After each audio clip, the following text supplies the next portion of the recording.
And I'll let you know when I want to fire the show open, which is in the videos, remember? Yep. We're live.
Crank it up, let it roll. Stars and stripes in my soul. Steel toes on, boots in the gravel. Heartland truth on every channel. Open Bible, flag on the wall. We say what we believe or we don't talk at all. This is red, white and raise hell. Cowboy hat, church bell. Can't scare us into silence. We were born to rebel from the back road to the beltway. We won't fade, we won't fail. Proud, loud, standing tall. Red, white and raise hell.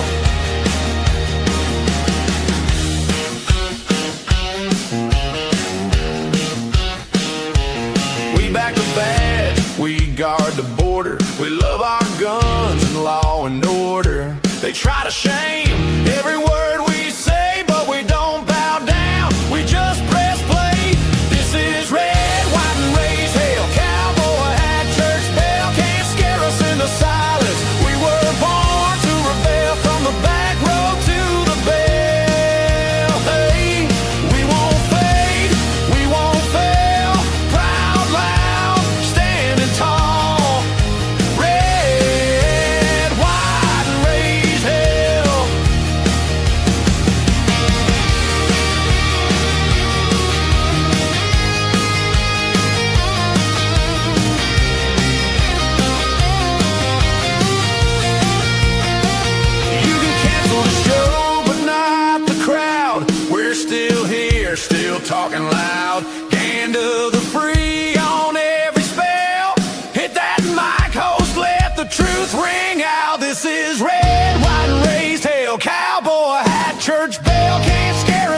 silence. We were born to a rail, from the back road to the beltway. We won't fade, we won't fail. Proud, loud, standing tall. Red, white, and raised hell.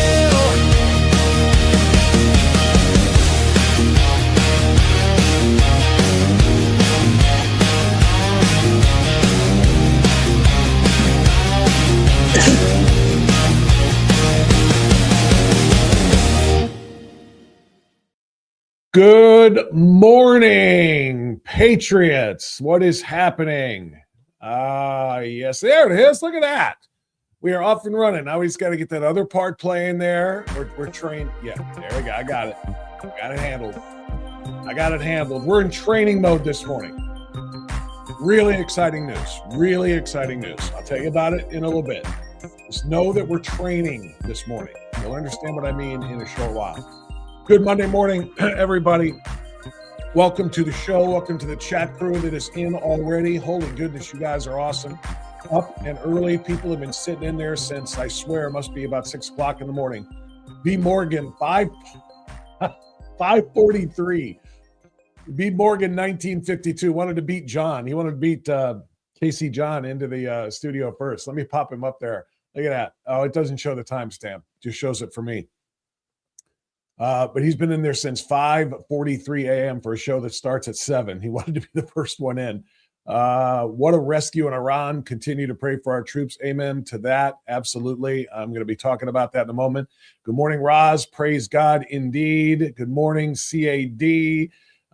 Good morning to, let's see, a thumbs up. Roz is reminding everybody to hit that thumbs up button. That is exactly correct. If you haven't done it yet, heck, I haven't even done it yet. Now I have. Get in there. Sally says, good morning. Patriots, pray for our amazing troops. You better believe it. Easter Monday, Joanne says, I'm ready to roll. You know what? I might be able to show, well, maybe not right now. I'll show you later. Don't let me forget about Crank It Up and Let It Roll, and also Red, White, Raise Hell, because those are two graphics that I'm working on to put on new shirts that are going to be on the shop, the Strictly Speaking store, that's going to be online very soon. But I'm working on it because I'm designing all of these things as I go. But yes, ready to roll, Joanne. Morning all from hockey player Mike. D-Rob, good morning, everybody. Oh, this is our, okay. Look at that. I just told you we're doing training. He got into the chat already. D-Rob, he's calling himself D-Rob now. And that's okay. D-Rob is Dylan. Dylan is my guy. Dylan is helping us produce the show today. He's in training only because he's never done a live show like this for me before. And I'll tell you all about him later. Macromia is up and at it. Rosebud is at it. Sherbink is in with a good morning to all Patriots. And I second that emotion. Who else do we have? There is Joanne. Superb Rescue. I'll get into all. Yep. Don't spoil the plot for me, Joanne, but I'm with you. We're going to talk about the rescue, and we're going to talk about what we know and what we shouldn't know as well. SRL, good morning. Fred Frog, good morning. Let's see. Good morning, Trump times 3. May God continue to bless America. Indeed. Marty. Karen. Caregood. I think it is Karen, right? Right? No, maybe. Confused about how to join the insider group. Doesn't matter if we use the join button here on Locals. No, use the join button. It's easiest that way. Hit the join button you see right below the screen there. And yes, it'll take you right to it. Just create an account. If you want to be a free insider, or excuse me, a free member of the community, obviously you just join. There's no cost whatsoever. If you want to be a paid supporter to become an ultimate insider, it'll take you through there too. And if you can't find a link on how to do that, ask somebody else in the chat, and I'm sure somebody can help guide you through that. And thank you for the interest in it. If that is what you end up doing, because I need to have a whole lot of people do that in order to be able to pay people like D-Rob, which again, I'll talk about in a minute. Let's see who else is in. There's Fred Frog again. There's Charlie napalming us all. Lisa, I see you there. Pete is in. Liberty Bell, Buckeye Therese, B Butts, and more. All right, Mike G, I see you there. Patriot Mom.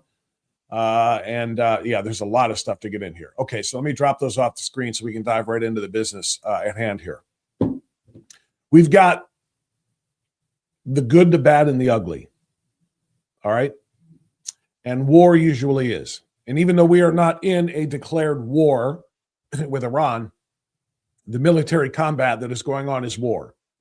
All right. And I've been very, very careful to say that because, the left is calling this, an unconstitutional, illegal war. And it's not. War has not been declared by the Congress. The president hasn't asked Congress to do that because we've only been doing this for 30 days or so. And again, we don't need to go through this every single time, but, previous presidents have had plenty of military campaigns, largely airstrike campaigns, without asking Congress's approval, and nobody called it an illegal war. Obviously, Obama did this with Syria in 2011, the most notorious one because it lasted 7 months. We're barely over a month, or 5 weeks or so. This is not something I want to focus on, but there's good and bad and ugly when it comes to war. I've got good for you this morning. I've got bad for you this morning, and I've got ugly for you this morning. We're going to get into all of it. By the way, flip calendar. It is the 6th morning, excuse me, in the 4th month in the year of our Lord 2026. And I'm going to give you the flip calendar quote of the day, an inspirational quote of the day for April 6th. I always view problems as opportunities in work clothes. I like that. Our problems are nothing but opportunities in work clothes. That was from Henry Kaiser. Just wanted to throw that to you. I get something out of those every day. So I don't know if you do or not, but I'm going to keep reading them to you until you tell me you don't. So I want to talk about the good. I want to talk about the obvious. The rescue of our colonel, our seriously wounded U.S. serviceman and airman who climbed a mountain and hid in a crevice and activated his beacon so that he could be found by American rescuers. There will be movies made of this. Just like there was Lone Survivor for Marcus Luttrell, there's going to be movies made about this someday. All right? Probably not for a while. Hollywood isn't going to make the movie. It's going to have to be something like Kevin Sorbo's studio or something like that. But there are going to be movies made about this survival story, which is just incredible.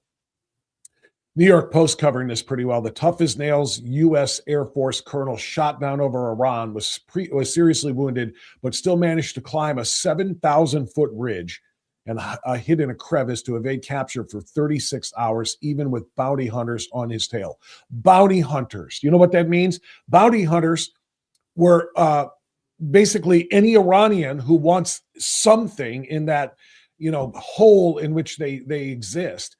The Iranian regime offered civilians, anybody, didn't have to be a member of the IRGC or anybody in the Iranian military, just anybody who finds this guy and captures him and holds him for us, we will pay you and make you rich. Something that nobody in Iran can say unless you're a part of the regime, that you're rich.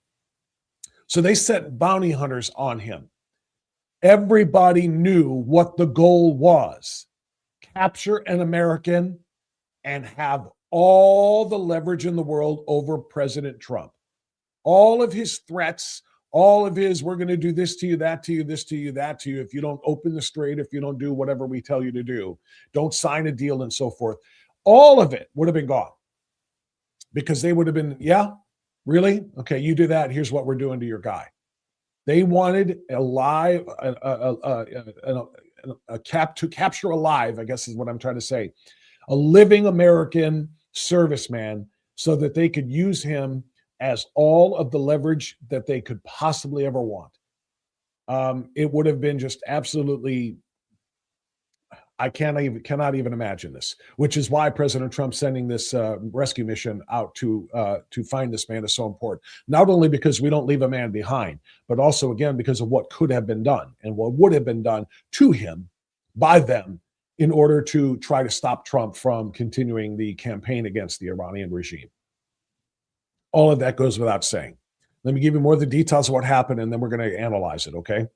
Despite his injuries, the weapons officer was able to climb more than 1.3 miles and avoid detection from bloodthirsty, I love how the New York Post writes, bloodthirsty nearby Iranian fighters, spurred by the chance to capture an American soldier and the $60,000 bounty placed on his head. Do you know how far $60,000 American would go in Iran? Lord. Thousands of these savages were hunting him down, President Trump told Axios. The officer was armed only with a handgun as he awaited rescue, and occurred partly thanks to the emergency beacon he sent out from a crevice along a mountain early Sunday local time, according to CBS News. Trump and his team initially feared that the signal could be a trap to lure more American soldiers into a dangerous situation. That is true. Dylan, see if you can put up that New York Post story, the one that I'm reciting from right now. There's a graphic there that I would like everybody to see. See if you can share that screen. Daring rescue to save airmen. It's got a big breakdown there. See if you can throw that up on the screen for us. Yeah, that's the one. Let's go ahead and pop that up with the commentary screen, if you would. This is the training I was talking about. All right, and zoom that in as much as you can so everybody can see exactly what we're talking about there. Good. This is the training I'm talking about. I've got an old/new friend. Two things. One, before we started doing this live stream every day, we used to just do about an hour a week of a podcast where I would just do an hour-long interview with somebody, and it would always be pre-produced. It would be recorded and then fixed in post-production and presented. It was for the True Blue streaming channel, and then we started putting it on. I started putting it on just the Rumble channel as a placeholder. Anyway, Dylan was my guy who would pre-produce that. Whenever we did those interviews, he's also one of the producers of the cop show. Go ahead and take that off for just a second, and I'll come back to it, Dylan.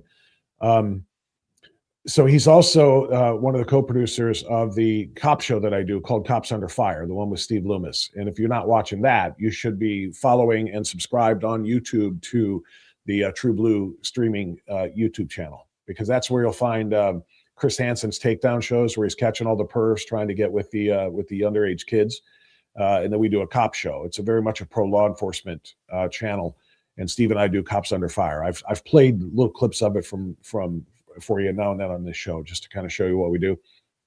Anyway, Dylan is one of the co-producers there as well.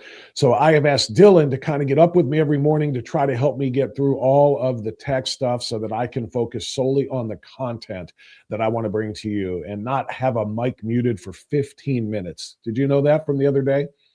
It was 15 minutes from 7:31 a.m. to 7:46 a.m. The mic was muted because I had muted it to cough and it never came back on.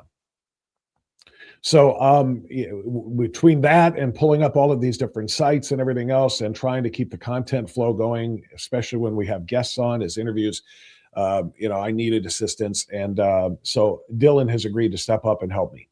And so Dylan is running. He's also in the chat now, so he's going to be part of this too.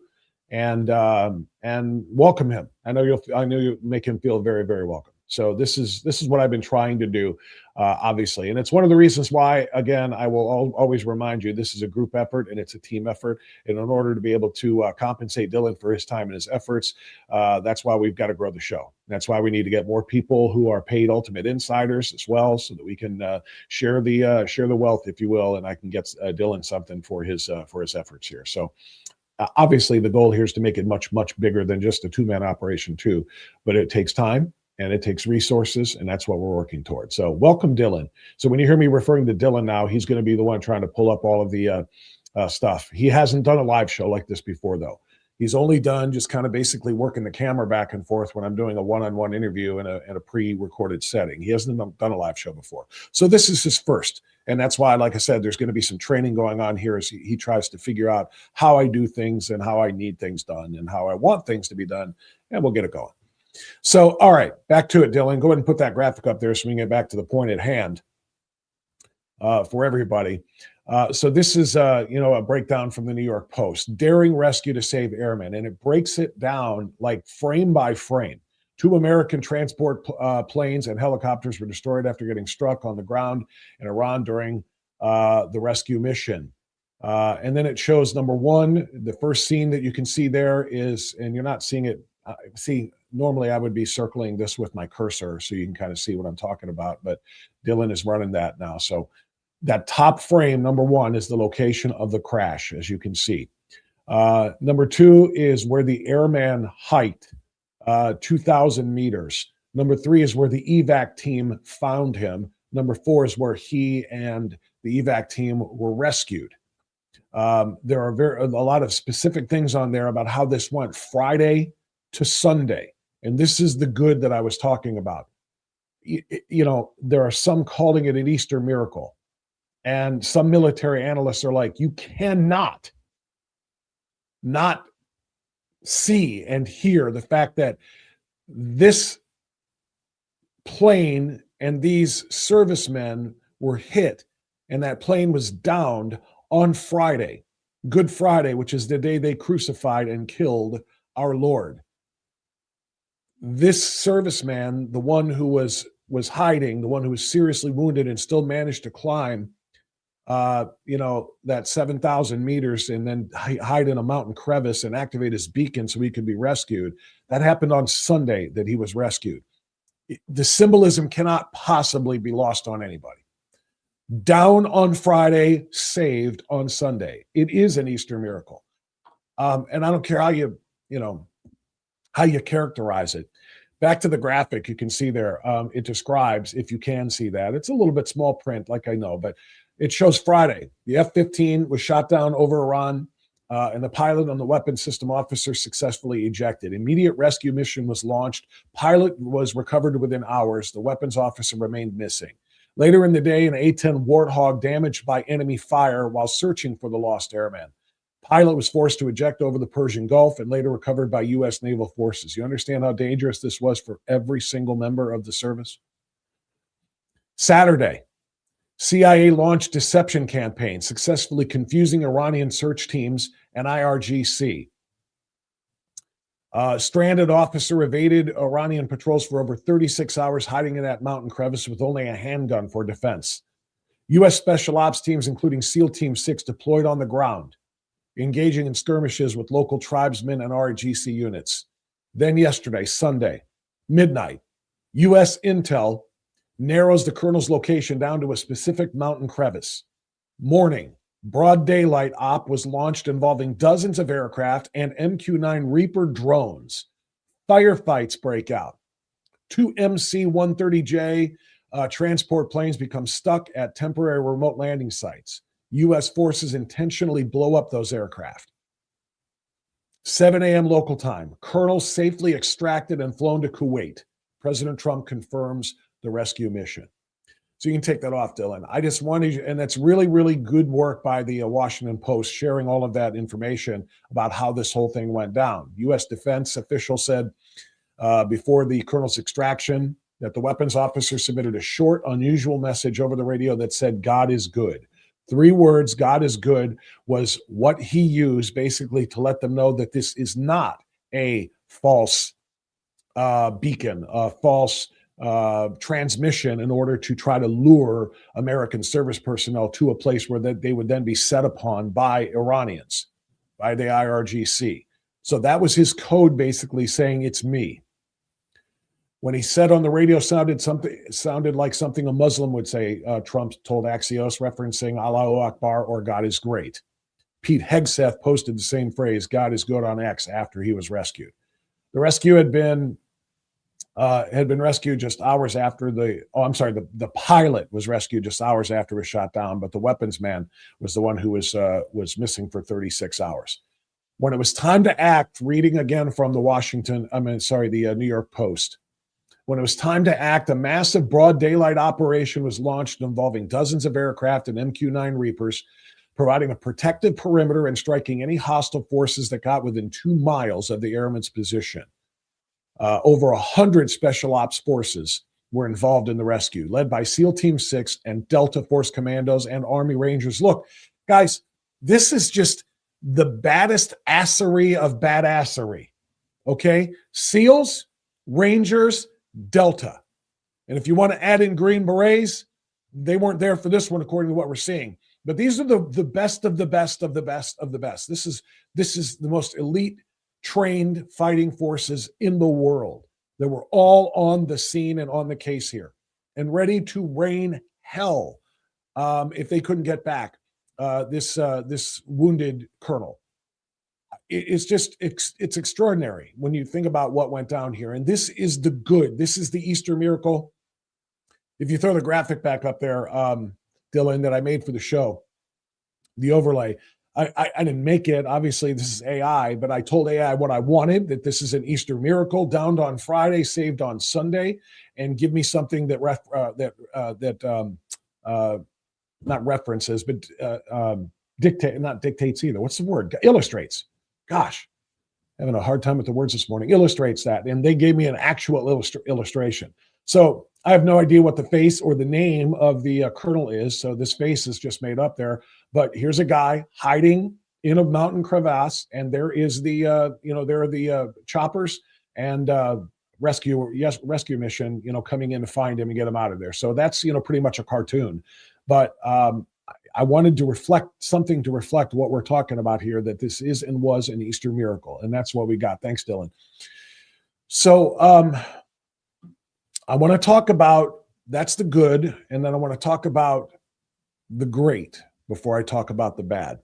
All right, I want to talk about the great here, and this is just something that, from an observational point of view, that I want to share, and I'll see what you have to say about this too in the comments shortly. So if you're in the comments, keep going, but try to pay attention to what we're talking about right now too, because what I want to say is, I don't know. This is so much bigger than one man. This is where we go from good to great. This is so much bigger than one colonel.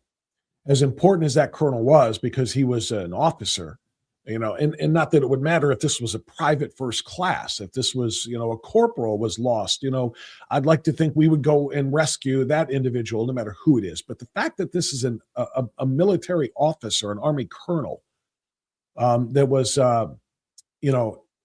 running the weapons in that aircraft, and then who was lost and was missing for 36 hours. The danger of him being captured is, like I said, beyond comprehension. If he had been captured and recovered alive, you can only imagine the things that the Iranians would have done to him just for being him. And then most importantly, what they would have used him for in order to try to get Trump to call off the dogs, if you will, to stop the military action. So that's part of it, but it's so much more than that. The Easter miracle here that we're talking about has to have absolutely crushed the Iranian spirit, crushed any belief that they had that America is weak and America is vulnerable. I mean, think of it this way. For nearly 40 days now, it's over 30 some days, I don't know exactly what the number is, Iran has just been hammered by, what we know as Operation Epic Fury. It's been a relentless American mostly, but also Israeli air campaign. It's turned their nuclear sites into craters. It's wiped out their top commanders, from the Ayatollah Khamenei all the way down to the next one. And then the next one is, his supposedly his son, who is apparently severely wounded and gay. That's just, there's reporting on that is pretty incredible, actually.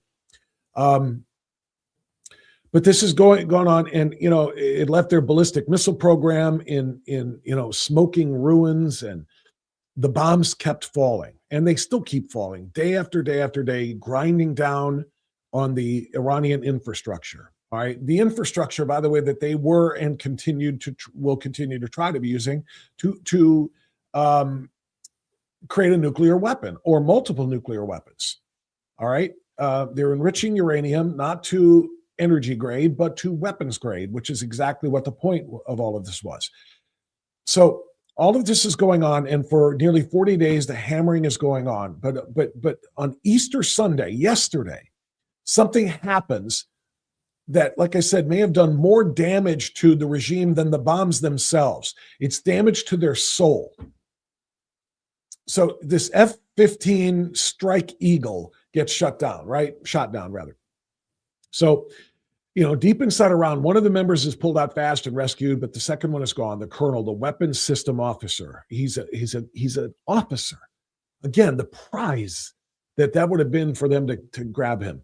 So he vanishes, manages, to disappear into the wilderness. And for 2 full days, he's out there alone. He's He's climbing across ridgelines while wounded over 7,000 feet high. He's got nothing but a sidearm, a handgun.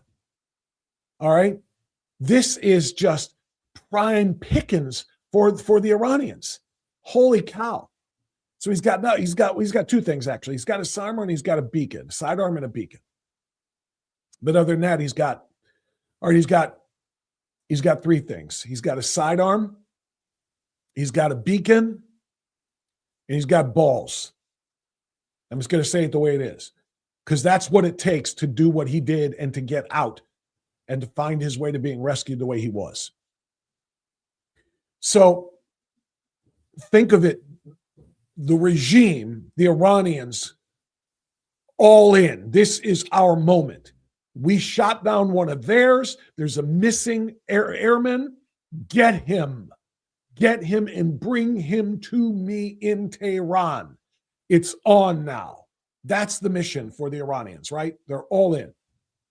State television is used to beg civilians to join the manhunt. Like I said, not just the IRGC and all Iranian military, but civilians. Go find him. $60,000 awaits you. American. Regional governors make public pleas. They flood the area with search parties. Why so desperate to get him? Like I said, can you imagine the propaganda they would have alone out of capturing a live American pilot? Just the opportunity to show the world that we got the Americans and we got an American, and because of that, we can dictate to the Americans. Propaganda jackpot, living, breathing proof that America's, the world's biggest superpower can be made to bleed and made to panic and can be humiliated on Iranian soil. That's what was at stake here. But they never got a chance to lay a hand on. So while they're chasing ghosts because of the false flag operations, rescue missions that the U.S. military, which, by the way, is operating at extraordinarily peak proficiency. I mean, if you think back, going back to last summer, going back to Operation Midnight Hammer with those bunker busters to target their nuclear sites. Look at the precision that was used in the capture of Maduro. In like an hour, they went into Venezuela and deposed the Venezuelan president, who was surrounded by, countless military guards. And they went in and just like it's you can say what you want about Pete Hegseth. The U.S. military is at its most lethal right now. It's extraordinary. And that's kind of what we're seeing here.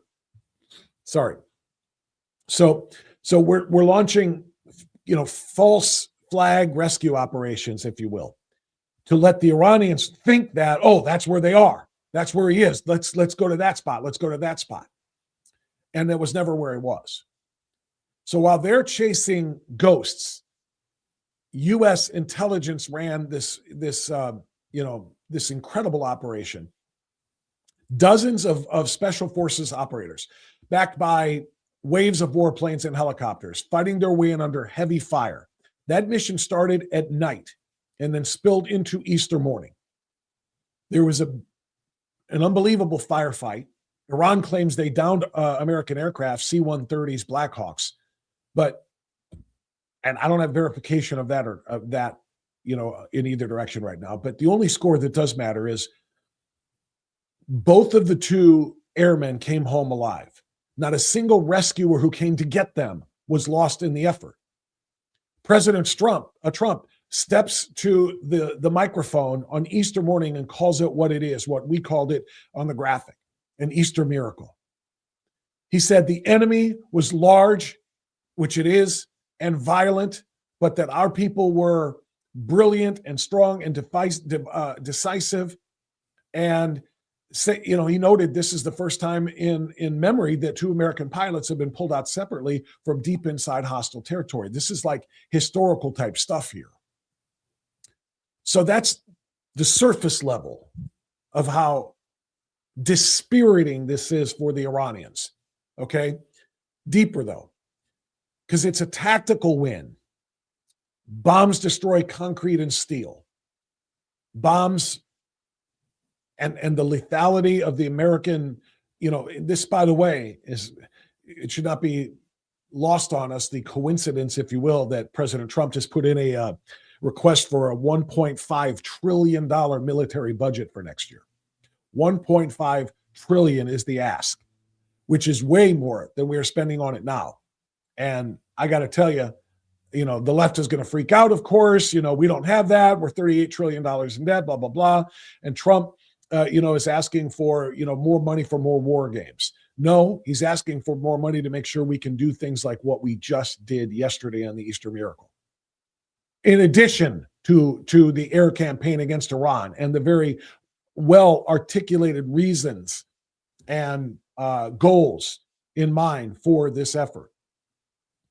But away from the money for just a moment, the point is that the military munitions and the expert manpower from our all-volunteer military, by the way, it destroys things. It destroys buildings and weapon sites and commanders and so on and so forth of our enemies.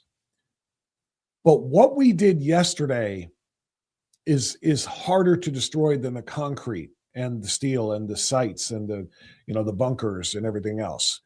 We destroyed their soul, and we destroyed the mythology that they and other American enemies and adversaries have.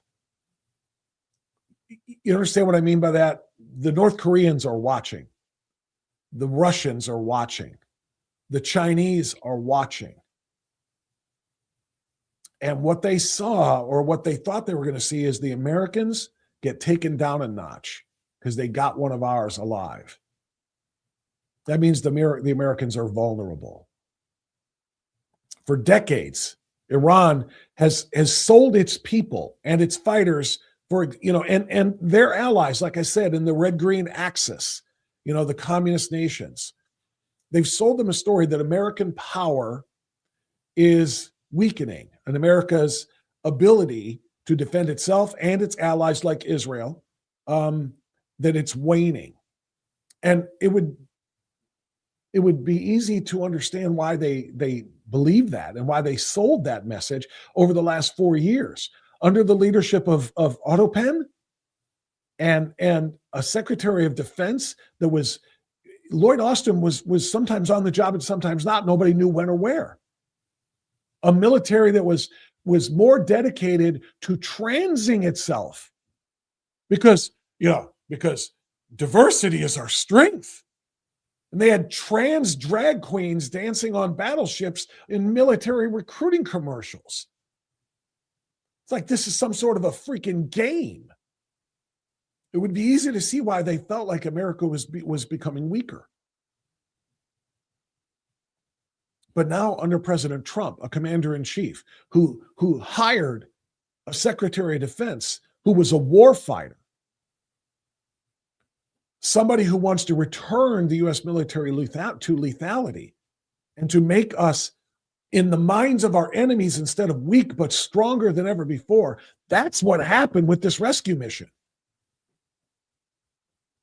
The Iranians and their allies, our enemies, our adversaries, they're trying to tell a story that, America's all about, well, they can spend a lot of money. They're all hardware, but, there's no heart. There's no drive. There's no spirit there. They tell it in mosques. They tell it in our IRGC barracks and on state TV. A captured pilot would have been living proof of that narrative, that Americans are not as strong as they want you to believe. They're weak, and we got one of them. They used photos of the wreckage, the F-15 that was shot down. They used that, for domestic consumption, trying to tell, by the way, a population of Iranian civilians who want the U.S. to win. They want the U.S. to continue because they're on the verge of liberation from the shackles of Sharia law that have been put on them since 1979 in the Islamic Revolution. The people of Iran want freedom. They want liberty. They want opportunities. They don't necessarily root against what America is doing, even though it's happening to their country, because they don't like the way their country is. But they're being sold on state TV and by state propaganda that the Americans are the devil and the Americans are also weak and beatable. What happened yesterday was a massive, massive blow to that propaganda argument that they're making.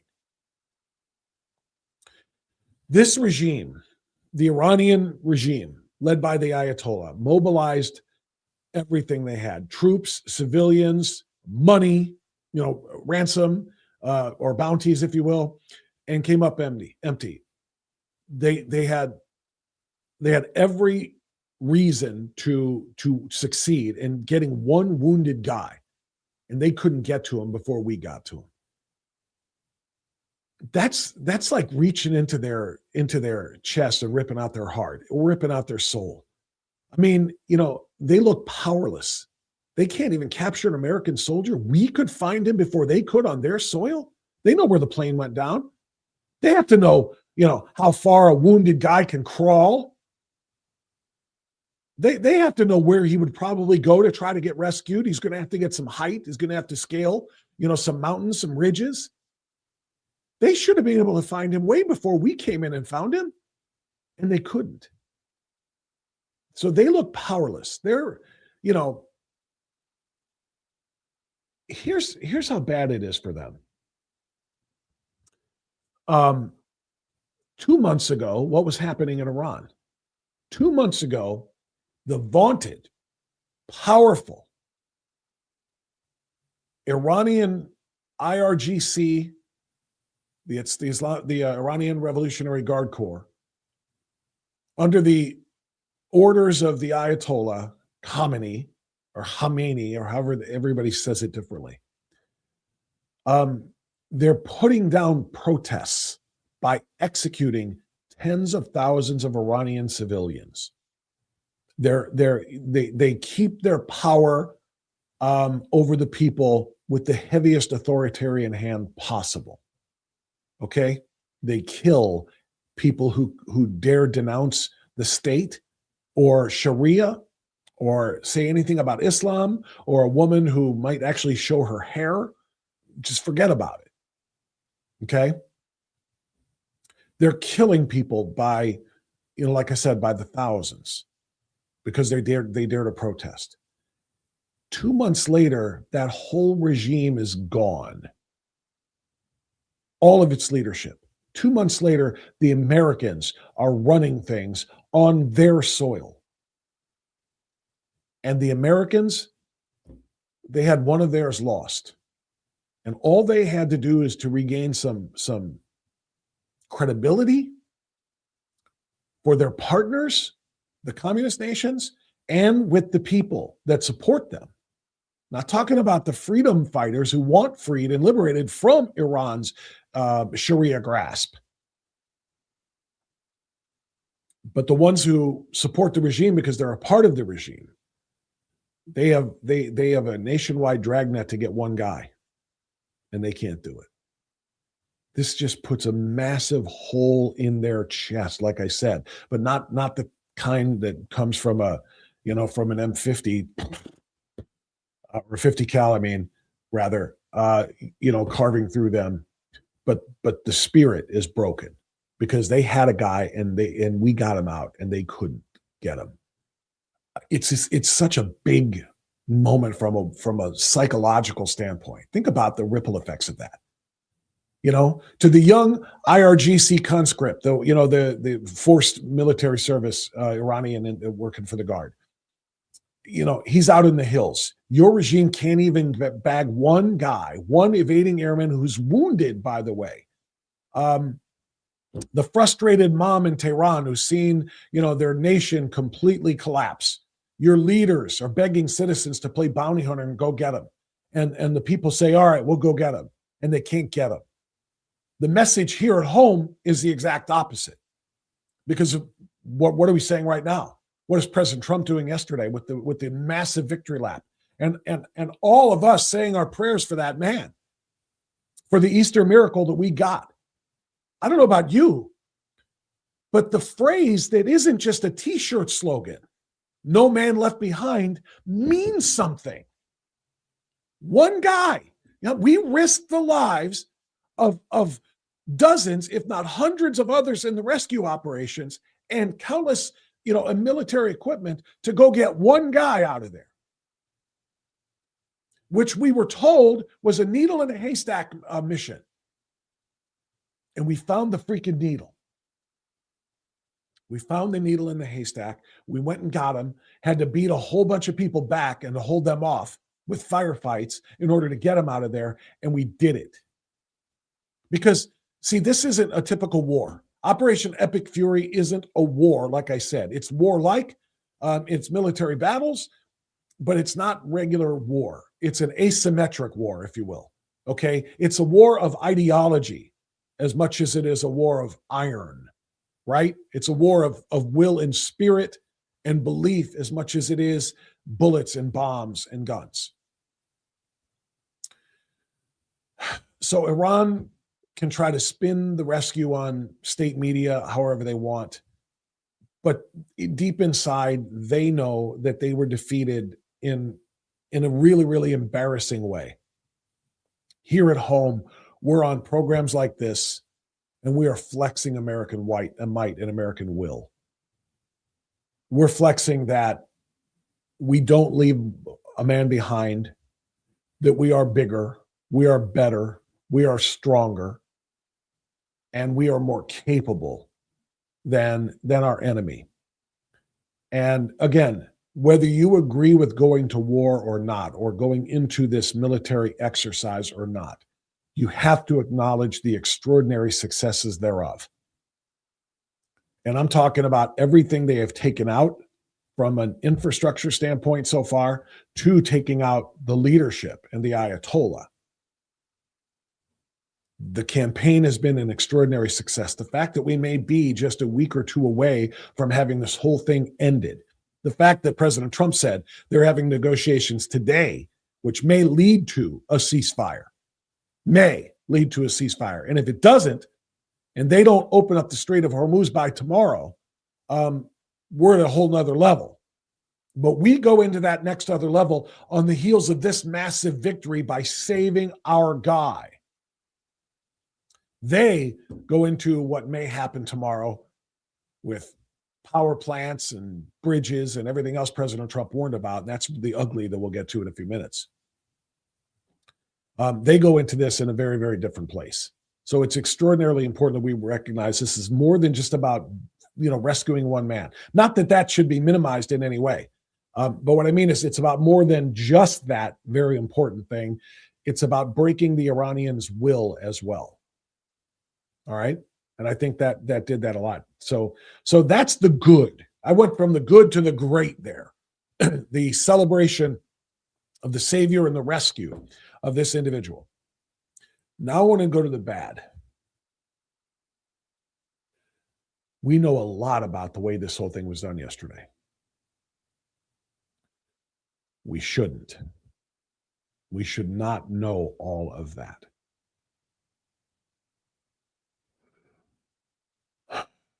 You remember the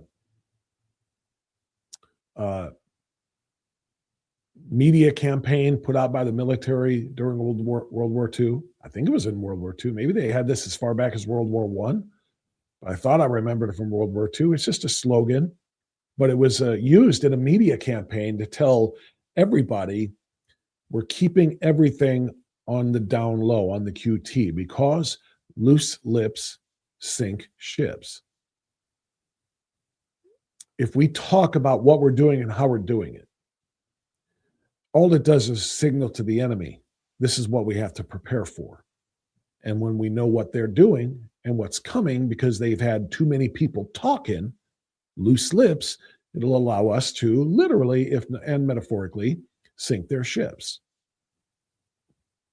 I don't like every single military exercise that we engage in being broadcast to the media. I don't like President Trump getting on Truth Social and explaining every last detail of it. I don't like what I saw this morning on Fox News, Fox and Friends. As I prepared for this broadcast, I popped that on, and I was watching, and they had a big giant wall graphic, extended wall when they walk it and go, this is where this happened and how it happened. And here's what we did. In fact, I've got an article. I've got an article amongst my prep this morning. Hold on a second. Basically, the concern that there was a trap. This is from, this isn't actually an article, it's on X. Bring this up, in fact, if you would. This is Trey Yingst. Dylan, let's put you to a test here. In the Iran folder, the article from Trey Yingst. Yeah, there it is. It's a little hard to read. Yeah, you're on dark mode and I'm on light mode. That's why it's a little hard to read, because it's on dark mode. But go to the video down there as Trey Yingst kind of explained this. This will kind of go a little bit further to making the point that I want to make. Let's hear this report from Fox. News can report that on Saturday morning, the CIA was able to locate and confirm this U.S. service member in a mountain ridge south of the city of Isfahan, and that is when the appropriate calls were made to relevant parties, including the Secretary of War, the Joint Chiefs Chairman, and the President himself, who ultimately ordered this operation. And within 12 hours, we can report there were U.S. Special Forces on the ground inside of Iran rescuing this U.S. service member. Yes. Behind enemy lines. Incredible reporting. Yeah. Trey Yingst, live for us in Tel Aviv. Trey, thank you. Okay, the part of that was important was the very beginning. There was concern that despite the beacon signal, that beacon signal might be an Iranian trap, and so that's was in terms of our intel and how we work. That has now been broadcast, as well as then the flip side, which is our fake. What's the word I want to again? I don't want to use false flag. It's the wrong verbiage for this, but our deception, okay, that we're using and saying, oh, we found him, he's over here. And then we'll throw another one. No, he's over here. And then it lures the Iranians into, oh, that's where they think it is. And so this is where they're going to come to rescue him. That's where we pounce on them. And then meantime, where he really was, they kept that on the QT and they were able to go find him. In other words, sharing our ability and our strategies about how we do things is not something that obviously I'm no military expert. I never served. But this is just, again, from common sense observation and listening to those who have, listening to those who are not only just those who served in a minor capacity, but those who have become officers, retired, in fact. I don't like telegraphing to the enemy the kinds of ways we do things with intel. And what kinds of, false rescue operations we launch in order to distract them from this, that, or the other. I just don't like telling them our every move. I don't like telegraphing what we do and how we do it. I would have preferred that we woke up yesterday morning, Colonel rescued. Military says he's injured, wounded, serious condition, but rescued and alive. Details at 6. The details being, we found him alive on a mountain in Iran. Back to you. That's it. Sometimes I don't want to know more than I need to know. Sometimes we don't need to know more, because in the 24/7 news cycle information age we are now, where everything that is broadcast on American television is broadcast on the internet, and everything that's on the internet goes worldwide. I don't think we need to be talking about how we do every last detail of an operation, whether it's a bombing run, including how we did Operation Midnight Hammer last summer. Every single moment of those bombers, the B-2 bombers runs, was chronicled and reported later about how they got it, how they found the targets, and so forth. Every element about how we captured Maduro in January was detailed. The people don't need to know every single thing. And that's not about not being transparent. It's about not transmitting our operational tactics and standards to the enemy. And I don't think it's positive that way. And you know what? Here's what's really frustrating about it. You know who agrees with me? President Trump, Secretary of War Hegseth. How do I know that? Because at the beginning of this, when they first started the first day of bombings in Iran, the media came clamoring. What are you doing? Why are you doing it? How long is this going to last? Are we starting another forever war? And what did President Trump and Secretary Hegseth tell them? I'm not going to tell you what our plans are. I'm not going to tell you how long it's going to take or what our ultimate objectives are. Just know that we know. And it would be silly to tell you, because if we tell you, we tell the enemy. Yeah. So that was the mindset a month ago. And now here we are telling the enemy every little thing that we do, how we did it. So they can perhaps work on countering that, prepping for that for the next one. I don't like that. I find that to be the bad of good, bad, and ugly. What does this say? What is Sarah throwing up there? Or Dylan throw up there from Sarah? Isn't observing like this how sports teams get overtaken? I'm not sure I follow that one. Observing like this. I don't know. Let me finish my point. So that's the good and the bad. The ugly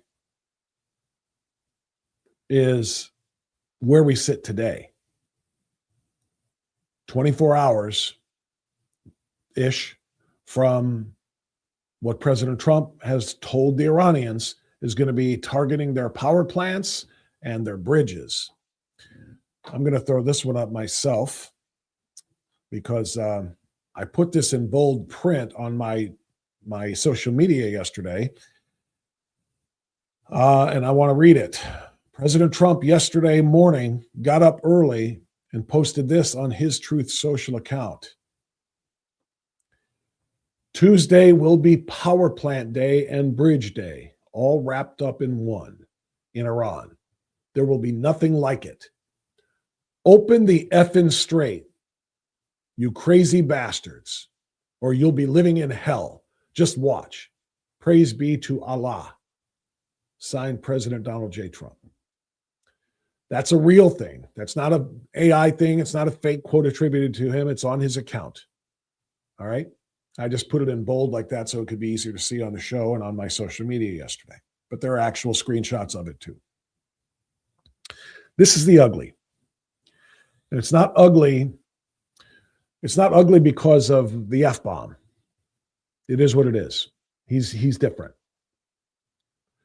And that's okay. I don't think anybody expects him to not be profane once in a while. I had multiple conservative friends and colleagues, associates in chat rooms yesterday, to which I belong, talking about that message and about what it means and about how concerning it is. I agreed with some of those people. It is very concerning because it's one thing to take to social media and say, it was an Easter miracle. We did a great job getting our downed airmen back. And that's fantastic. It's fun to flex that. And it's fine to tell the Iranians, we outsmarted you, we outprepared you, we outperformed you, and we got them back. That's fine. It's another thing to go on Truth Social and look and sound desperate. It sounds a little unhinged. It sounds a little bit out of control. It sounds a little bit desperate. Let me explain. If our commander-in-chief, who's overseeing this operation in Iran, which, by the way, again, if you don't understand why we're there and you're still not liking that, listen to Marco Rubio. He has explained it numerous times.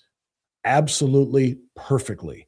This was the right time, much as we hate it. And I did this in a video last week.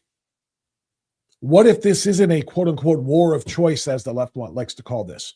What if this is something that had to be done right now? Because otherwise, why would President Trump do this right now in a midterm year where it's driving the price of gas up and the price of everything else up because everything is brought to you by gas and oil, right? Why would he do this now unless he absolutely had to?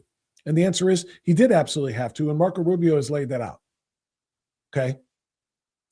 But if our commander-in-chief was made the decision to do this, either stays on the down low and not visible every day because he's busy in the war room planning with the secretary and the joint chiefs and all of his command staff, I'd be very, very happy about that. Just do what needs to be done and shh, loose lips sink ships, right? But if, because in the information age and with the most transparent administration in history, the president does need to be very visible every single day about what is going on and how it's being done, then keep things general. Praise the success. We're doing great. Talk about our operational goals are still intact. If something bad happens, explain it. Fine. But sound in control at all times. That's what I want from the commander-in-chief. Sound like everything is going according to plan. We're good. We're controlling this. We're dominating them. We're decimating this. And he's done a lot of that in the first 30 plus days. He's done a lot of that. Congratulations to our amazing, military. We've taken out X number of munition sites, X number of regime members, including the Ayatollah and then the next in command and on down the line. The president's fine doing that because he sounds like he is what he is, in control. When you are reporting on the war effort and you are in command, you signal not just to the American people that this is where we want to be. We're in a perfect position. This is how we're doing great. You not only tell the American people that, which makes us feel good, but the enemy sees that too. And they see calm, cool, collected, and yep, they're on pace. But when you go on Truth Social on Easter Sunday morning and you throw up that doesn't sound calm, cool, collected, and everything's going fine. It sounds like, open the country! I'm sick of this. Open the strait. You crazy bastards. It sounds unhinged. It sounds desperate. And again, this is what multiple conservative allies and friends of mine said yesterday. And I agree. Tuesday will be power plant day and bridge day all wrapped up in one. Why are we telling the power plant people to get out? Why are we telling them to fortify in whatever way they can before we come in and strike? Why aren't we just striking? Why are we telling them the bridges are next? That's part one. And then part two is open the effing strait, you crazy bastards, or you'll be living in hell. Just watch. That sounds like desperation, because the same commander-in-chief last week and the week before, when trying to convince our NATO allies to go in and to try to help with the strait, told them we don't really need you. We can do this ourselves, but you should be part of it too, just because we're supposed to be allies and partners. Go into the strait and get your oil, he told them just a few days ago. So when you're signaling that we can handle this, we'll handle the strait ourselves. And then just a few days later, send out an unhinged sounding tweet that says, open it. That means we can't do it. We need you to do it for us. We need you, Iran, to submit under threat of more destruction, because we can't do it ourselves. We acknowledge you're in control, that Iran is in control of the Strait. And Iran shouldn't be in control of the Strait because it's not Iranian, land, or in this case, a waterway. It's not theirs. It's multinational. But they're running it as if it were theirs. And President Trump is basically saying, we can't do anything about it. Open it or we're going to bomb your power plants. Open it, you crazy bastards, or you'll see. It sounds like we don't have control of this. They do. And that's a greater concern to me in this conflict than anything else at this moment. Because you know what? We're kicking their asses. How many different levels of leadership have they gone through that we've killed? How many different military bases have we destroyed and left inoperable? How many munitions caches have we found that we have obliterated? They're not defenseless, obviously. This is not over yet, because look, they shot down our F-15. They still have a massive supply of drones and ballistic missiles. And we've got to make sure to take those all out to make sure that they can't use those as defensive, weaponry in order to protect their nuclear enrichment and nuclear weapon program, which is what the concern was if you listen to Marco Rubio. Okay, so we're talking about being super successful already in the first 30 to 40 days, whatever that number is. And I believe that. Flex on that if you want. Don't sound desperate about that, which we do not have yet, which is control of the Strait. Don't sound desperate on that. That's what I worry about. And there are a lot of people that worry that he just, wakes up. He doesn't run by any Joint Chiefs or anybody that's in the comms or anybody that's in this, the strategy, room. He just gets up and says, open the effing Strait, and then goes to breakfast. I think our commander-in-chief is executing. I'm going to put that back up there, Dylan. Our commander-in-chief is executing a game plan expertly.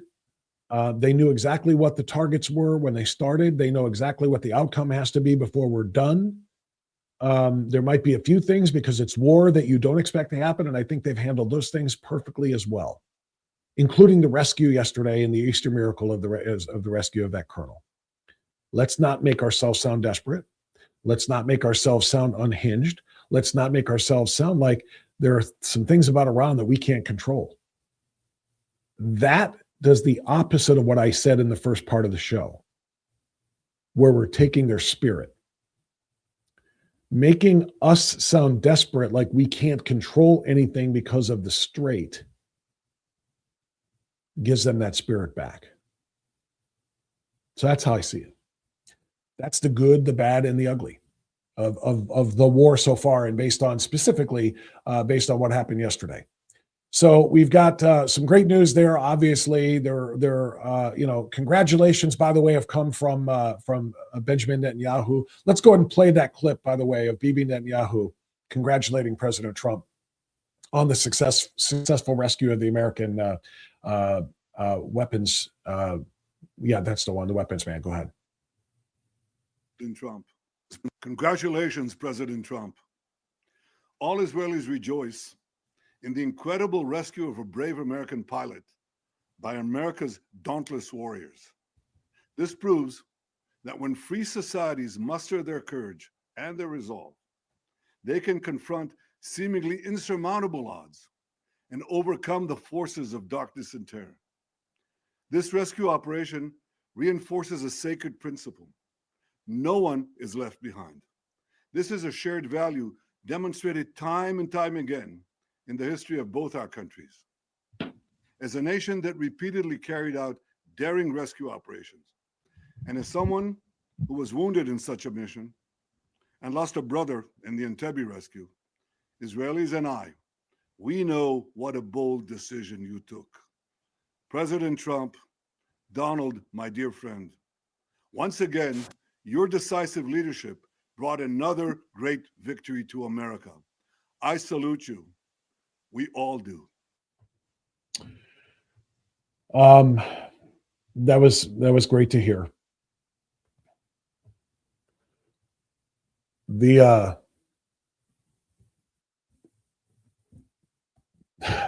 I'm sorry, I'm not trying to be graphic here, but the balls on Donald Trump to send that rescue mission. We're talking world class. Seriously. Do you know how bad this would have gone for us had some of our rescuers been killed in the effort? Do you know how reckless Donald Trump would have looked? Do you know how not that they need any more reasons to condemn him, but if we had sent in that rescue operation and they shot down another aircraft and killed 2 more, or the firefight that happened on the ground in order to go down and get him, if we had anybody taken out, what if we had several people taken out, all to rescue one? Bunch of more flag-draped coffins coming home? Do you know what Donald Trump would have had to? I cannot even imagine how that would have gone for us. It took so much guts. It took brass ones, to use the word I used a moment ago. It took big brass ones to say, we're not leaving him there. We're going to get him. Sir, what if more of ours get taken out? We're going to get him. That took beyond guts. And that's what Benjamin Netanyahu is praising right there. He knows what the risk was there, and he's right. And that's why Israel is our solid partner in this effort, by the way. And I guarantee you, they provided some sort of either intel or operational cover for what was done there by our brave troops, and more particularly by our special forces, the SEALs and the Rangers and the Delta. That's extraordinary, and I'm very, very glad to get that message. All right, I'm going to get into the chat here in a moment and see what everybody else has to say. But before I do that, I want to remind everybody about our friends at Keeping Medicare Simple. This episode is brought to you in part by Mark King and Keeping Medicare Simple. If you find yourself confused by your Medicare coverage, welcome to the club. It's complicated, and all the wrong information or no information at all can cost you time, money, and peace of mind. And that's why I have been giving people those things back, peace of mind in particular, by sending them to Mark King. Mark King has been doing this in Northeast Ohio for nearly 40 years. I've referred people, Medicare recipients, to him time and time again for over 5 years since I've known him, because he puts people first and explains Medicare in plain English. All right?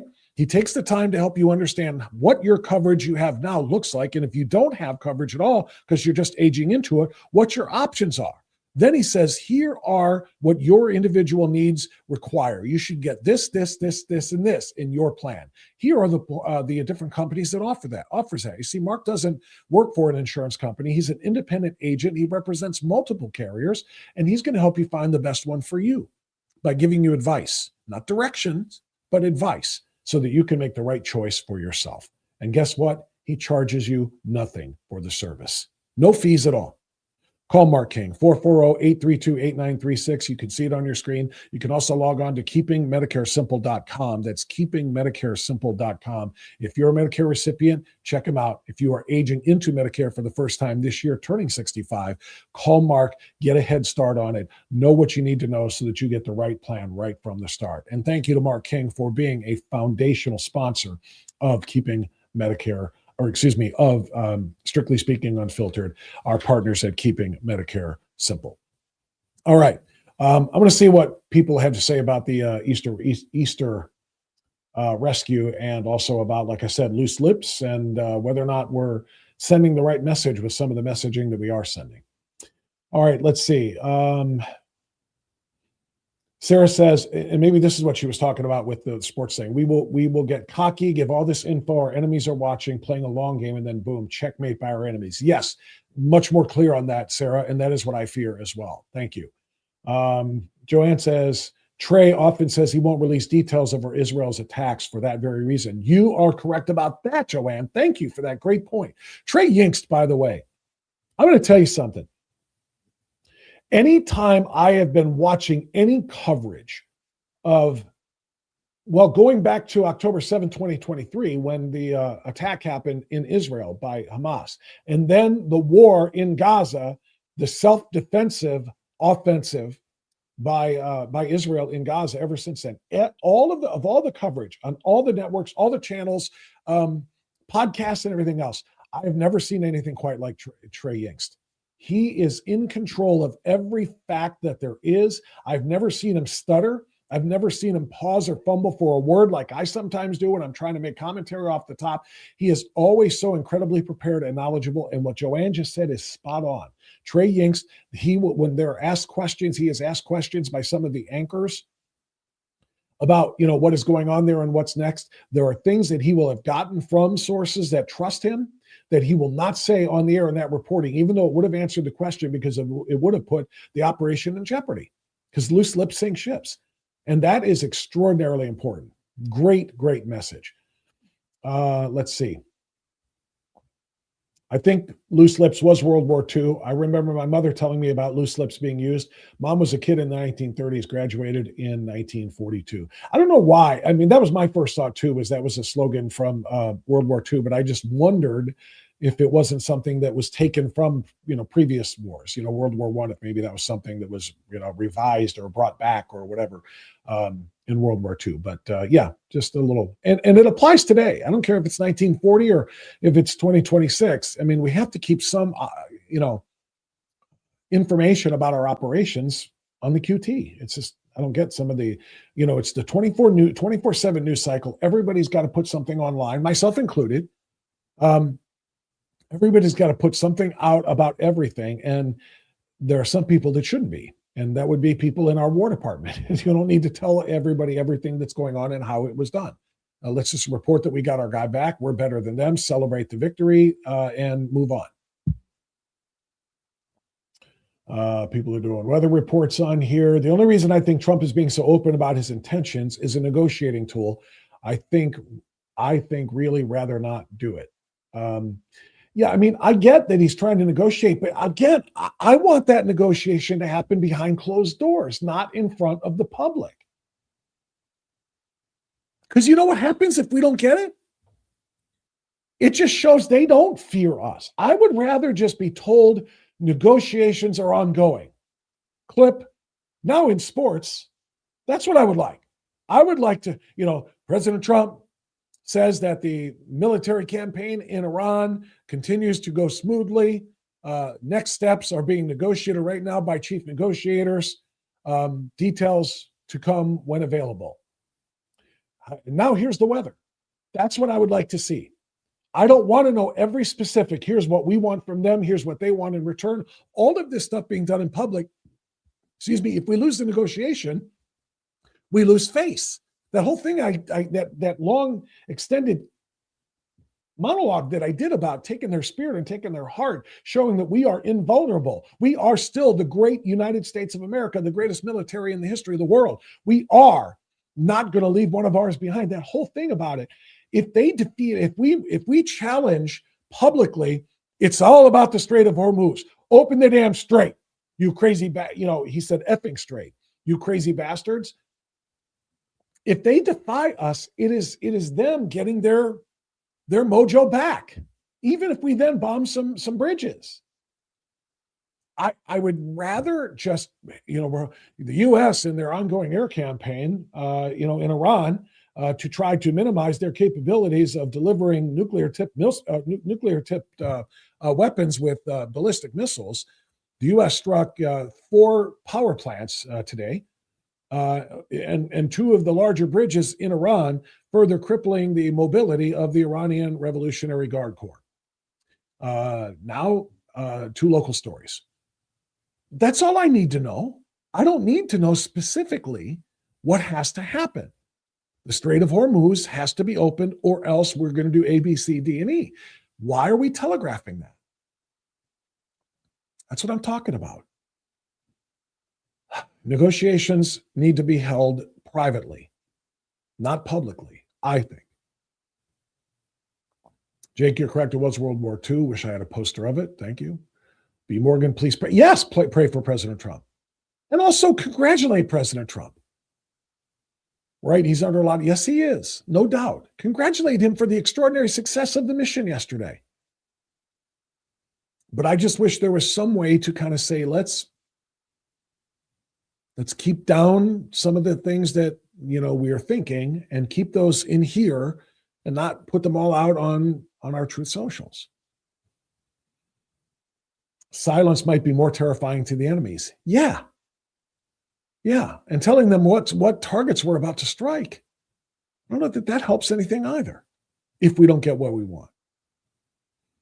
Too many things going on at once, maybe. Ross, sounds like enough is enough to me. Some don't understand polite conversation. Warning is to the civilians. I don't know.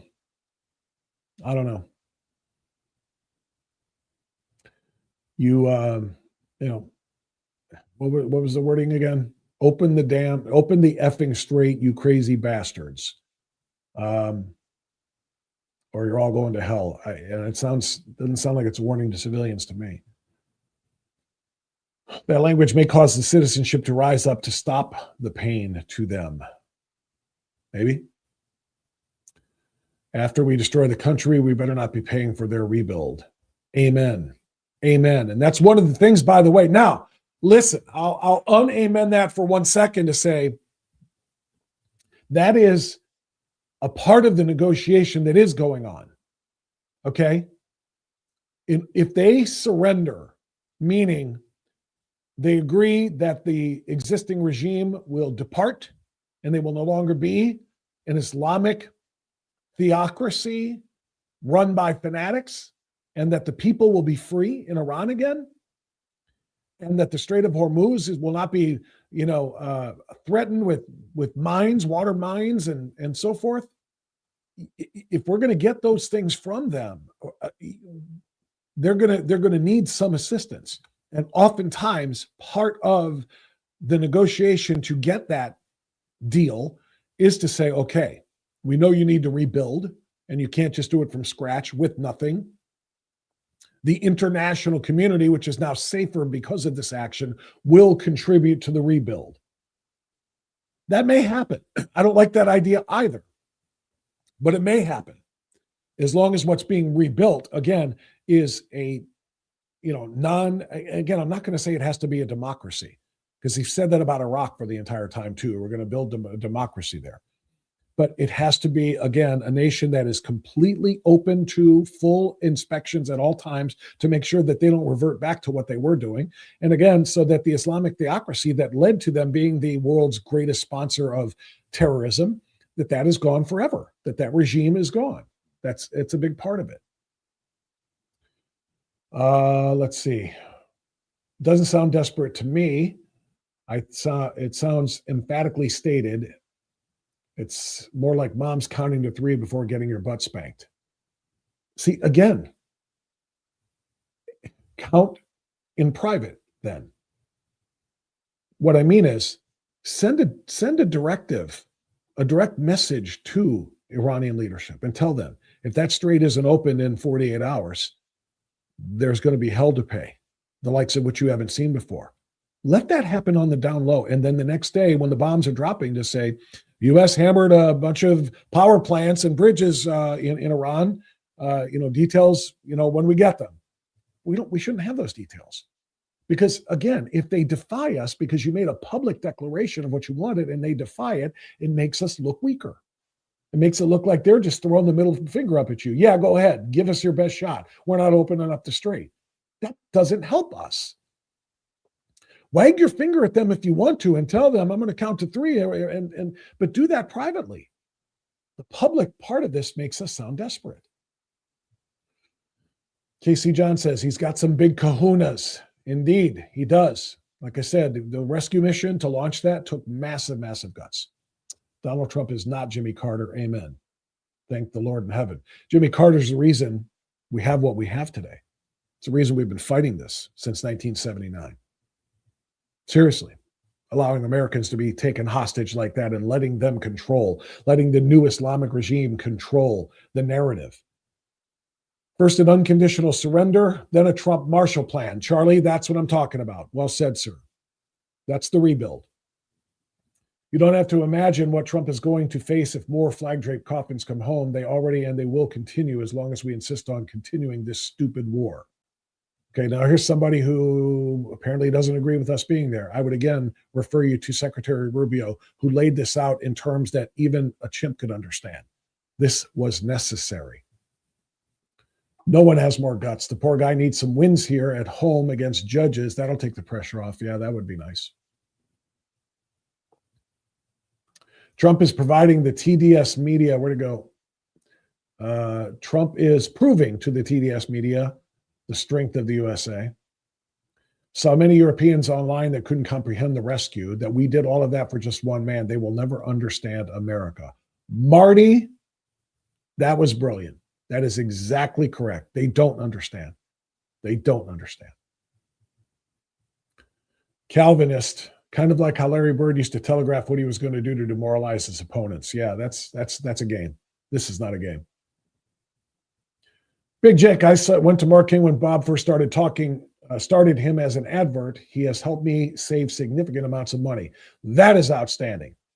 And Mark King is one of our foundational sponsors, and he's also one of our ultimate insiders too, on Unfiltered Insiders on Locals, which is very, very cool. When we pay for the rebuild, so many people grift from it, American companies and citizens of that country. Again, it has to be very, very well and strategically planned, but the Marshall Plan, if you will, that's another way to look at this. All right. So I want to, where'd that one go so I can get that off of there? Okay. I want to pivot into part two of what I really wanted to discuss this morning. And that is the latest on the immigration fight and the fight to fund DHS, which is still, of course, not over. We had the Easter break, and yet they're still going to be out for another week. The Senate went home, the House went home, and nothing got done. Last week, I had a tale of two Congresses. The first tale came from Senator Moreno last Monday. He told us about what the best way forward is, since the Democrats are not going to budge on funding DHS, because they will not fund ICE in the long term and CBP, Border Patrol. So the way forward is to strip the CBP and the ICE funding away from the DHS funding and fund that separately through reconciliation. And then Senator Moreno argued we can do it for 10 years and make sure that for a decade, they can't touch ICE funding. Okay. That was the way forward. And that looks like what finally Majority Leader John Thune had got Speaker of the House Mike Johnson to agree to. So they all said, okay, that's fine. Let's go home. And they went home. Problem is, people still aren't being paid, number one. And number two, the second part of the tale of two Congresses yesterday came from Max Miller, who joined us late in the week to tell us on Thursday, to tell us that there's no way he and a whole lot of other Republicans will vote for that in the House if it comes down to it, because he believes that separating ICE and CBP funding from DHS is going to make it easier for them to repeal that funding when the Democrats take over in November if we aren't successful. So we have no idea where this is headed, whether or not ICE is going to be funded just through 2029 the way it is now, or if it is going to get long-term funding. We have no idea, and that's a problem because ICE continues to do extraordinary work. I want to share a couple of things with you here. ICE is targeting now, and Dylan, see if you can throw up the Breitbart story there, the first Breitbart story. ICE is launching more low-profile worksite visits to deport migrants. This is taking a step off of the worst first path, okay? This is important. This is taking a step off of that path and going into getting all of the illegals who are here. And I'm gonna describe this in a way that kind of ties to the interview I did last week with Sheriff Jack Hall. Sheriff Jack Hall found a work labor trafficking ring going on in Lorain County, where workers were being imported, to the United States, or they came in under Joe Biden, and they're being trafficked. And it's basically a thing where they're working for prevailing wages, being paid $5 and told to go on their way, while the traffickers keep the rest of the money. And so they have all of these laborers willing to come in here and be day laborers, and they haven't been vetted. And at least one of those busted in the Lorain County ring that I was just talking about, at least one of them was wanted in California for rape and incest and on terrorism charges. So these unvetted illegals who are just supposedly day laborers who have been brought in here in these labor trafficking rings, some of these people are very, very dangerous. We don't know about them. They don't have charges that we knew about at the time because Biden let them in unvetted. So what you see here on your screen right now, this is ICE saying we're going after the low-profile worksite visits as well as the worst, first, like we have been talking about, because who knows who's coming in under the labor efforts. There's the illegal alien trucker sting, which is not dissimilar from the labor trafficking sting that you can see there. President Trump's deputies directed more low-profile enforcement operations this weekend to remove many illegal migrants from U.S. work sites. The surprise worksite operations make it difficult for well-funded pro-migration groups, including left-wing business and media groups, to create the TV-magnified chaos that unnerves swing voting citizens. In Armstrong County, Pennsylvania, ICE invited illegal migrant truck drivers to renew their commercial driver's licenses at a local licensing office. And when they got there, they promptly arrested them, which is just all kind of awesome. WTAE reported that ICE arrested 13 illegals from countries including Uzbekistan, Kyrgyzstan, and Turkmenistan. One migrant assaulted a local officer, ICE added. Scrolling down. In Washington state, ICE agents arrested other migrants who attended appointments at federal offices. There's a long way to go because of the huge logistical task of deporting 10 million migrants amid fierce resistance by well-funded lawyers, empathy-maximizing reporters, and hostile Democrat Party leaders. Currently, Trump's deputies are arresting almost 1,000 illegal migrants a day after closing the southern border. So what I would say to that is, and then Trump's deputies are still allowing many legalized migrants into American jobs. These are legal migrants, by the way, not the illegals. And the only way is to lean into the worksite enforcement, said the co-founder of the Immigration Accountability Project. Even as ICE reduced its use of dramatic street sweeps, Stephen Miller and other top White House aides say they're using many levers of government power to exclude migrants. Miller is seeking policies that would pressure undocumented immigrants to leave on their own. On his recent calls with immigration officials, for example, he has asked for information on how immigrants use credit cards, potentially as part of an effort to crack down on their ability to open accounts and spend money. Obviously, that would make them want to go home if they can't have access to cash here. So, the story goes on, and there's a lot of information there, and we don't need to read the entire thing. Go ahead and pop it off of there, Dylan. But the point being made here is ICE is working very, very hard, but in my estimation, the obstacles are still many. And 365,000 deportations a year is not nearly enough. President Trump promised us the largest deportation in the history of the country. You saw what I just read from that report. 1,000 a day. That's 365,000 a year. In 4 years, what is that? About 1.5 million or so, right? 300,000 times 4 would be 1.2. 365,000. So about 1.5 million people.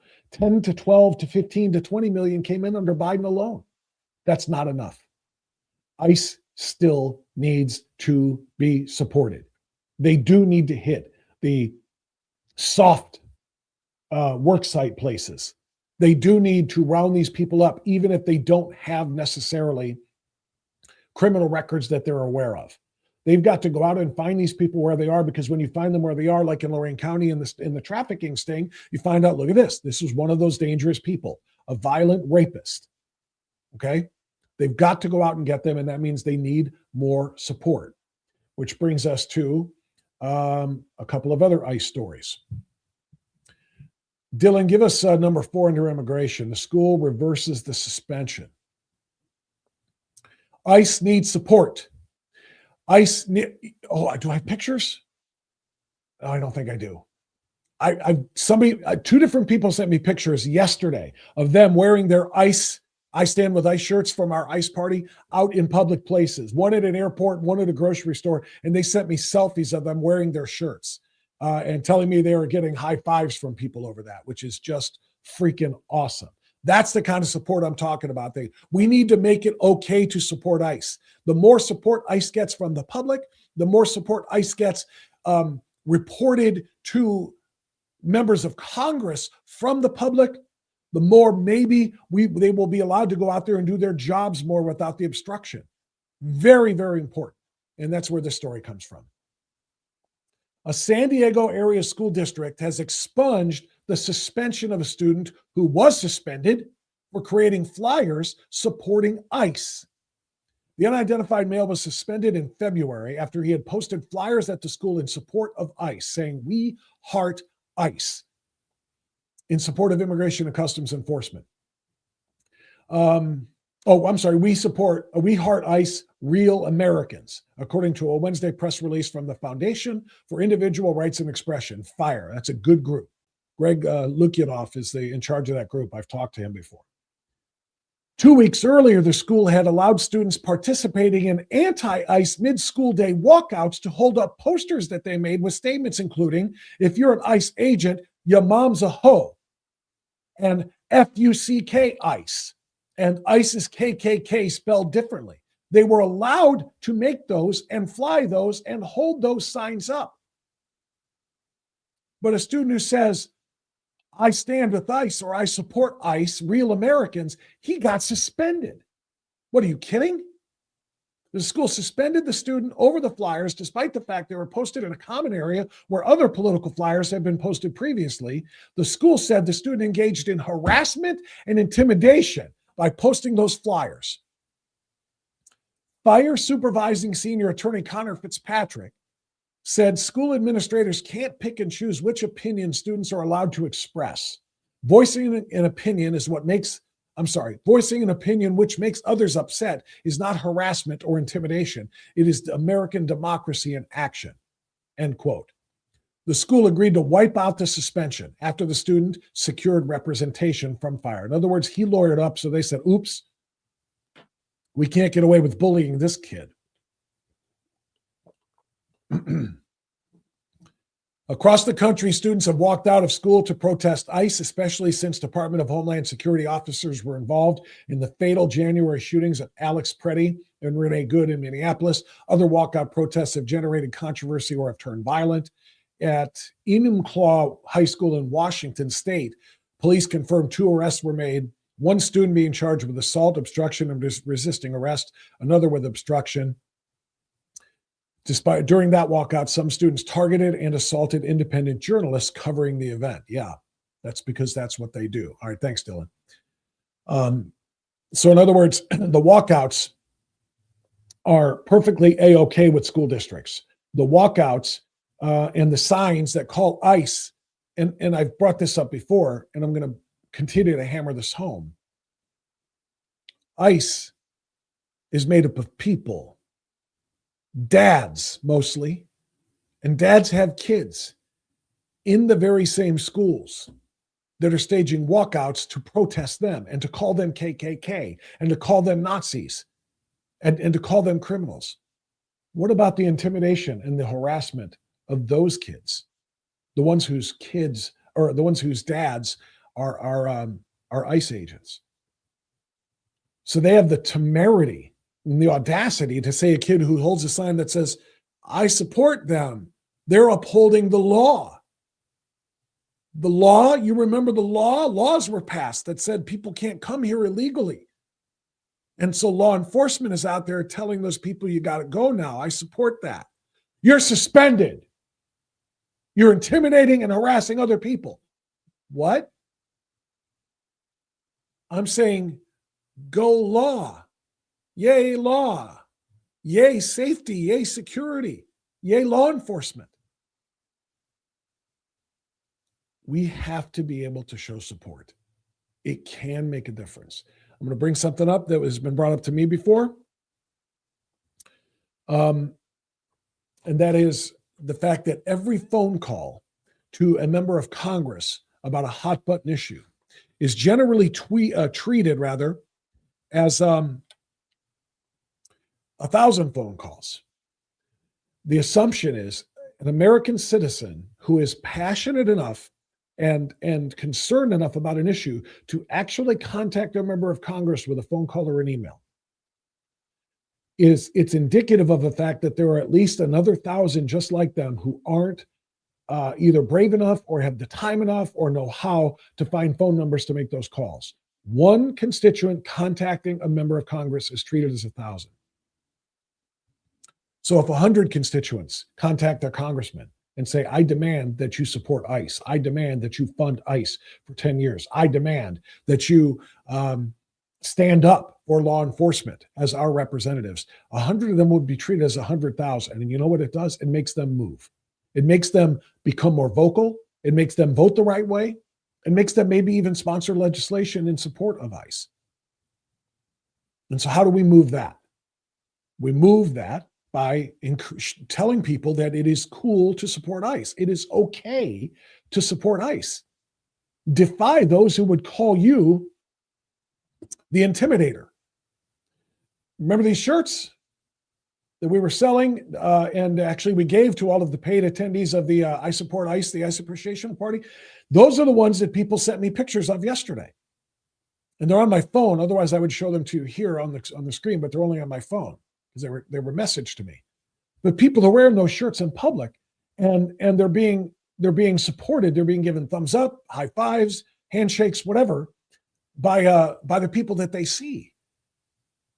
And again, there's the old adage is there's safety in numbers. There is safety in numbers. And when people find out it's okay to be in support of it, I don't want to be harassed for saying I support law enforcement. I don't want to be called a bigot. I don't want to be called a racist. They might call one individual that.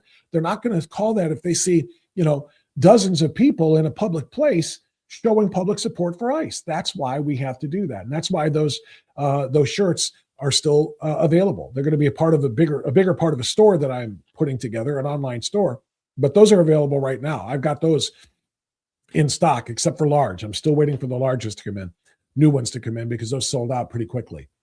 But from small through XXX, I can hook you up. And all you got to do is send me an email, bob@strictlyspeaking.org, and I will send you the order form. Okay. I will send you the order form because the store page is not ready yet, but I'll send it to you and you can order those and flex those and wear those in public and show other people I support ICE. That will encourage them to support ICE. And that will, again, ultimately encourage them to tell their representation what they want to see done. One more on immigration, actually a couple more on immigration. Give me the Tom Homan clip, Dylan.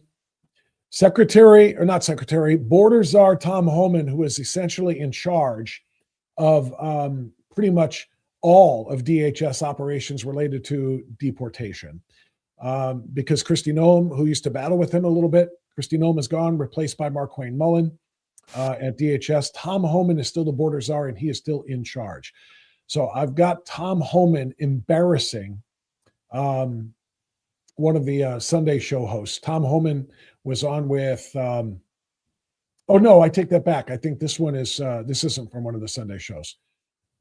This one was on Fox, but Tom Homan, he was on a Sunday show too. I have two different video clips. This is just the one that I have loaded right now. So we'll play this one.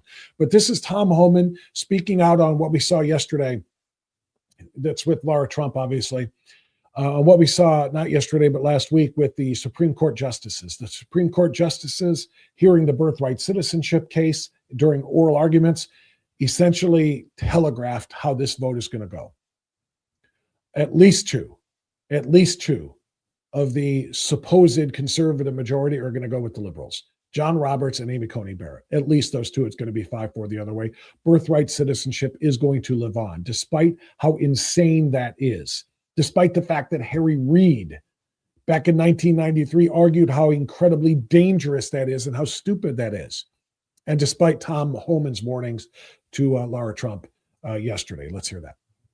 What is your response to people who don't seem to understand why this is such a problem for our country? Well, it's several things. Number one, it's a crime to enter this country illegally, a crime.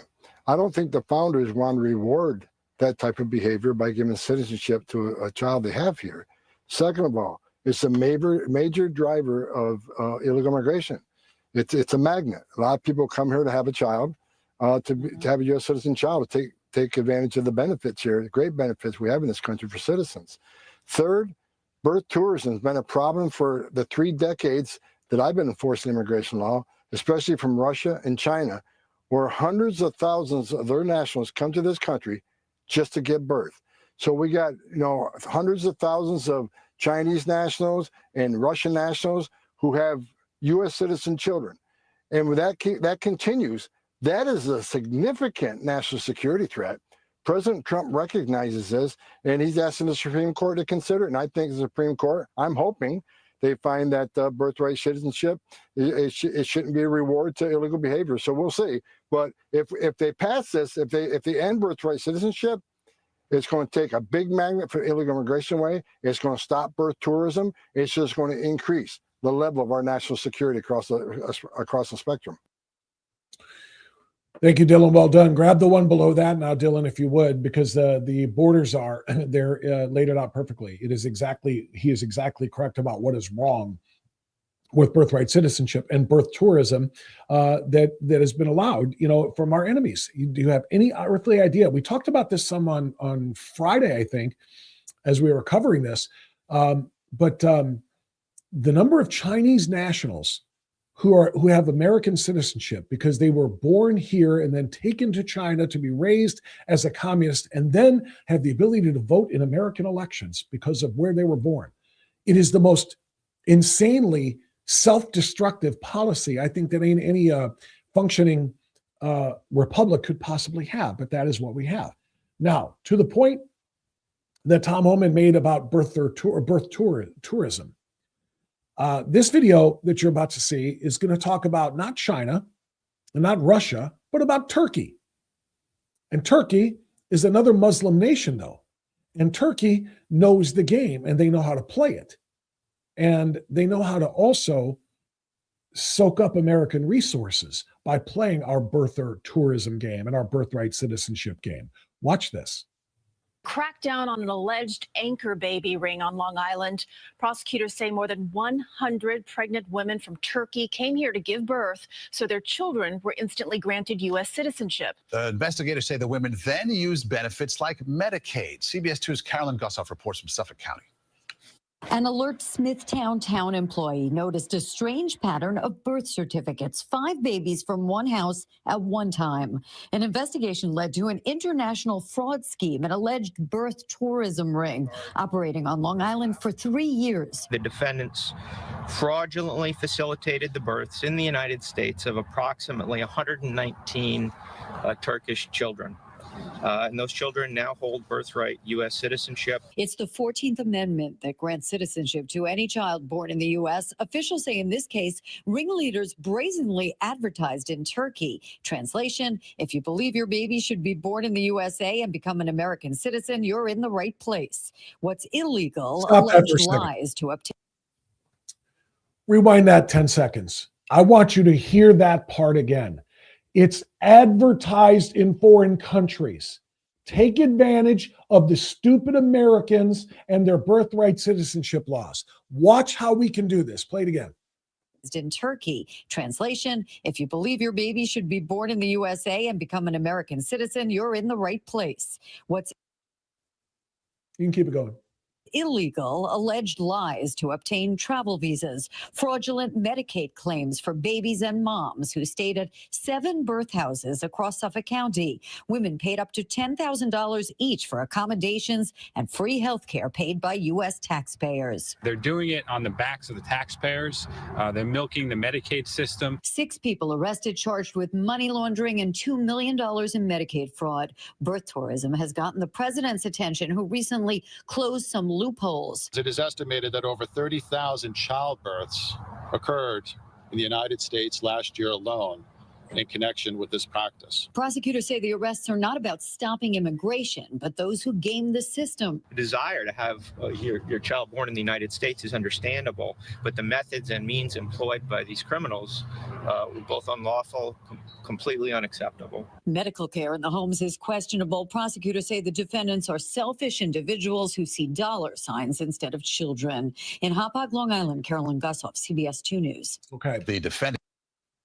So this is what we're fighting, right? This is what President Trump is doing. That's why he went to the Supreme Court. Unprecedented for a sitting president to go to the court to watch the oral arguments being presented. Obviously, he wasn't able to speak. He wasn't able to influence in any way or argue, but he wanted his presence to be known there to the justices because of how important this is.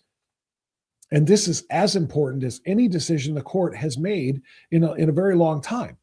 And I know that that's saying a lot because we're talking about things like Roe versus Wade, and we're talking about the repeal of Roe versus Wade and the returning to the states, the rights on abortion. There are a lot of really, but this is enormous to American survival.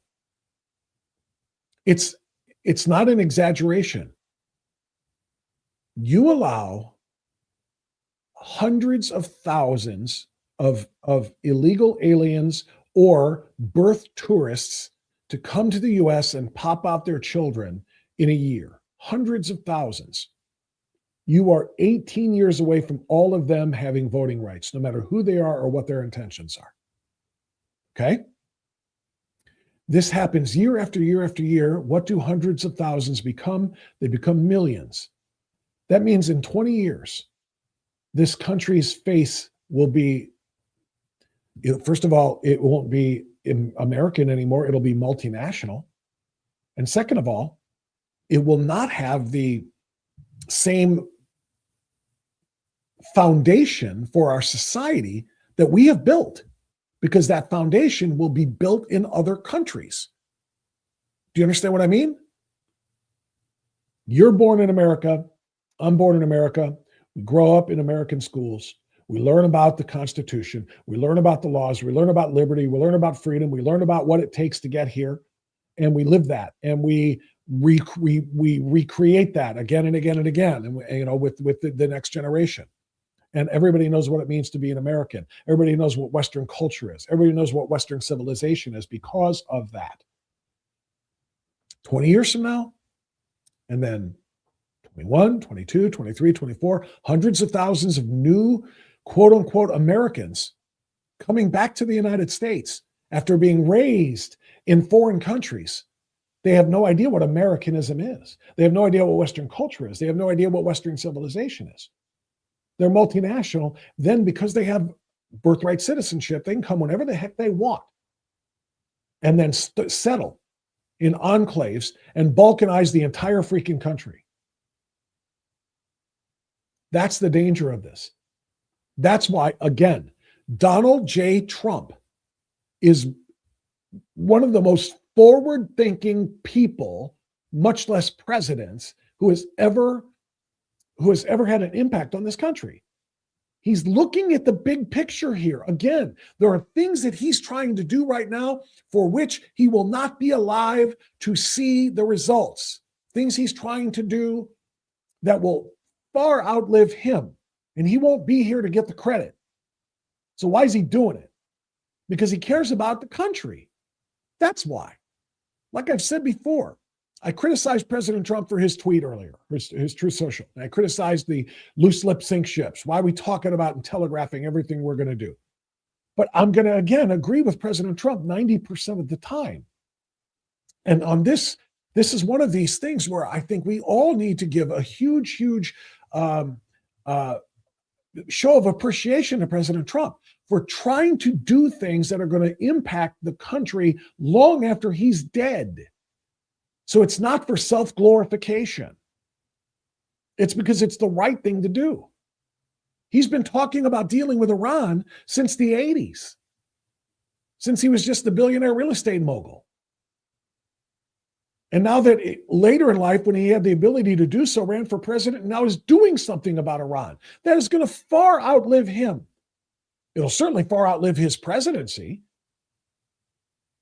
But if that terror-sponsoring nation reverts back to being an open, free, and secular nation in which Sharia law is not practiced and terrorism is not sponsored and paid for, other groups being paid to attack Israel or to attack, the West. That's going to pay dividends for generations. And Donald Trump, he won't be here to see that. But he's taken all of these slings and arrows that comes with making it happen, isn't he? That's something that the TDS sufferers don't get. He's doing things for all time, not just for his time, knowing that his time is short.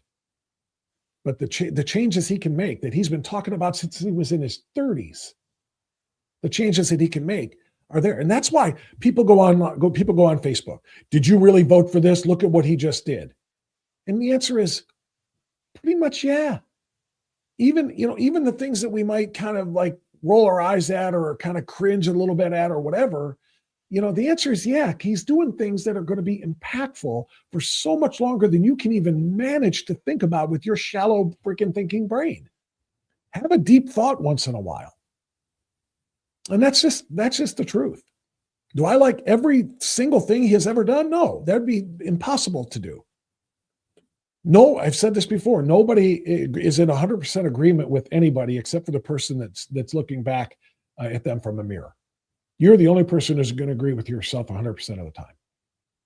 I don't agree with Donald Trump 100% of the time, but I'm at 85, 90, and I'll take it. And what he's doing right now, like I said, is for the future betterment of this country and for our families. All right, you know who else is doing something for the betterment of our country and for particularly for the state of Ohio? Our friends at Americans for Prosperity. AFP, Americans for Prosperity, they have put together the blueprint. You can see it on the screen. It's the Buckeye Blueprint. The Buckeye Blueprint is a plan of action to help turn Ohio from what it is, which is a middle-of-the-pack state when it comes to the economy, when it comes to energy, and when it comes to education, and to make us number one in the country. Not just in the upper third, but the goal is to be number one. And why not? We have the resources to do it. And AFP, Americans for Prosperity Ohio, have put this blueprint together for us to follow and to support and to be a part of at the grassroots level in order to make that happen. We can build a better and bolder, as you can see, Buckeye State. It can be one in which we have economic freedom, where you keep more of your money than you give away.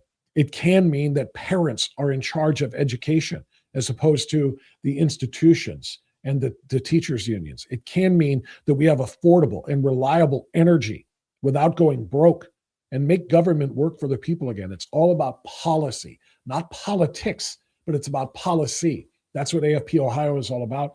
They are Americans for Prosperity Ohio, are a foundational partner, and I thank them so much for their support. And I want you to go to buckeyeblueprint.com, buckeyeblueprint.com to show how you can, or to learn how you can help. And by the way, I also want to invite other organizations, conservative groups and organizations. Do you have a message to share? You need more grassroots fighters to work for? That's what we specialize in here. Everybody that's watching us right now live or watching on playback, these are patriots who get involved. They get active all of the time. And that's what we love about them. And if you want to reach them and you want to share messages, this is the group to share it with. Everybody watching right now, that's who you want to share it with. They're not just patriots. They're activist patriots who are willing to go out there and do what needs to be done. So if you're a conservative group watching this and you want to advertise and you want to be a partner of this program, by all means, reach out. Bob@strictlyspeaking.org, bob@strictlyspeaking.org. Okay, got just a few minutes left, so I'm going to dive back into the chat and see what is happening. Talking about a lot of different things here with respect to the birth tourism story. And let's see what else we have up here. As long as these crazy European nations need oil, they will help. Okay, that's going back to the Iran story, and that's okay. Let's see. Might not be a game, but the psychology matters. Okay, I'm just trying to see if there's anything on the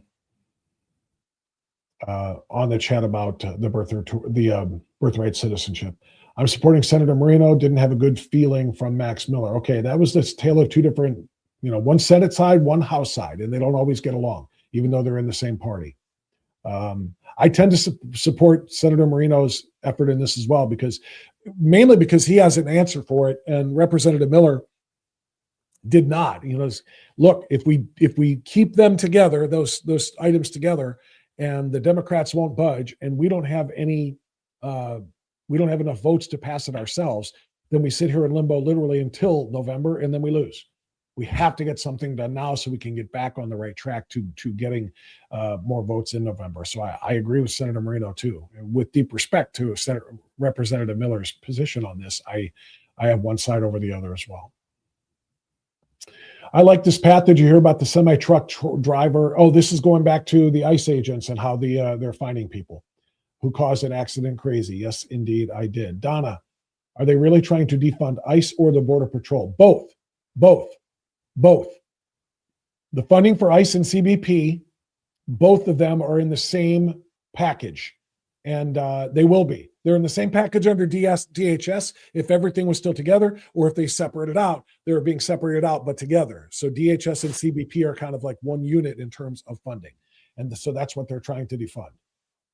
As you can imagine, this is what they want for all the reasons that we saw for the last 4 years. They don't want Border Patrol. Border Patrol was converted from patrolling the border to welcoming officers like Walmart greeters. Come on in, everybody. Here you go. Here you go. Here you go. Good luck. There's a bus over there. There's a flight over there. We'll take you anywhere you want to go into the interior of the United States. Oh, by the way, do you promise to come back for your asylum hearing whenever that happens? Oh, sure. Great. Come on in.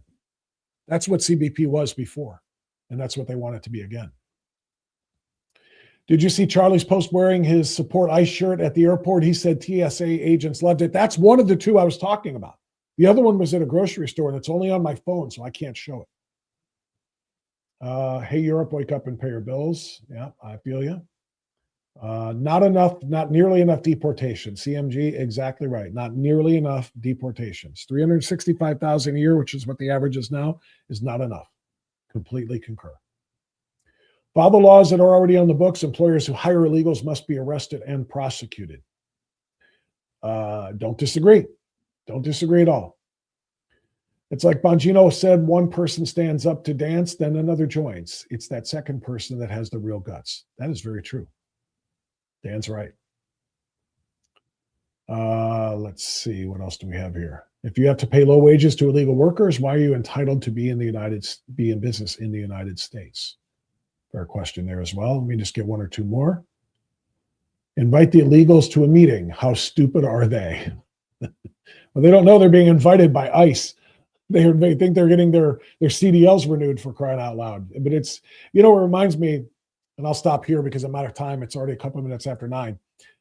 Keep the chat going if you like. But it reminds me of Al Pacino with Ellen Barkin, who turned into one of the biggest leftist lib pieces of crap that Hollywood has ever seen, by the way. Sea of Love. Sea of Love. Al Pacino was a cop. And they did basically something similar to that. They invited a whole bunch of people with outstanding warrants to, to claim a free car or something like that, or to claim, I think it was Yankees tickets. They were giving away Yankees tickets. And all these people were told that they had won. They had been entered into this raffle. And all they had to do is show up at some warehouse to claim their Yankees tickets. They walk inside, and all the cops are there to serve their warrants and to arrest them all. So yeah, they do things like that. So that's what ICE is doing here. It's like, hey, come on in here and renew your CDLs. We'll keep you on the road. All right, great. And then you're under arrest, you illegal bastard. That's the kind of ICE agents that I support.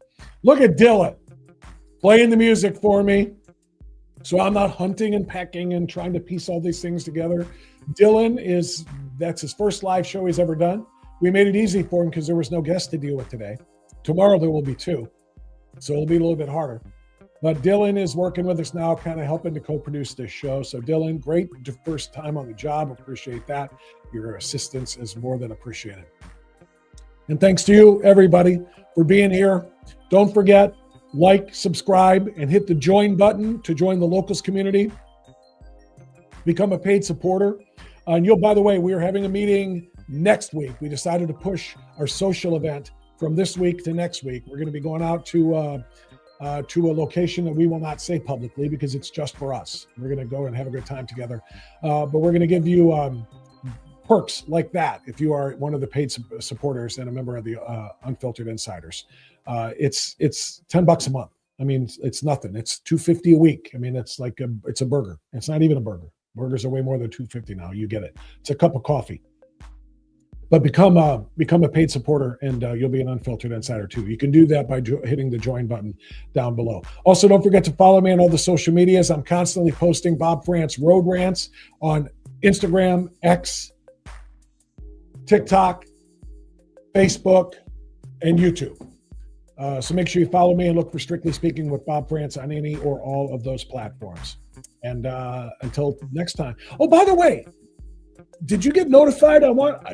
Make sure you click among all the buttons at the bottom of the Rumble screen right now. Make sure you click that bell, the notification one, because yesterday on a whim, before I went to Mass, for Easter Mass, my mind was on Christ and my mind was on the risen Christ, but obviously the suffering of Christ. And my mind went to the Shroud of Turin, what they found after he rose, and they found the burial cloths. And the Shroud of Turin is believed to be the burial cloth of Christ, right? And I, on a whim, about 45 minutes before I went to Mass, I loaded up the presentation that David Onesco, who is a Shroud of Turin researcher, one of the best in the world. He's from Northeast Ohio. He did a presentation at BABL last month. So I loaded that up and let it play yesterday as a live show. I didn't announce it because I thought of it on a whim, like I said. But that's why you want to have the notifications turned on so that you see what's this? What's airing now on Rumble? Oh, Bob's got the Shroud of Turin thing, just in case you want to watch it. So I put that up there. If you didn't see that presentation yet, by the way, make it a point. Watch that on playback. It's on the channel right now, so make sure that you watch that. I'm just trying to remember things for you to do between now and the next time we talk. All right, everybody, be well, be safe, and stay free. We'll see you tomorrow. Bye-bye.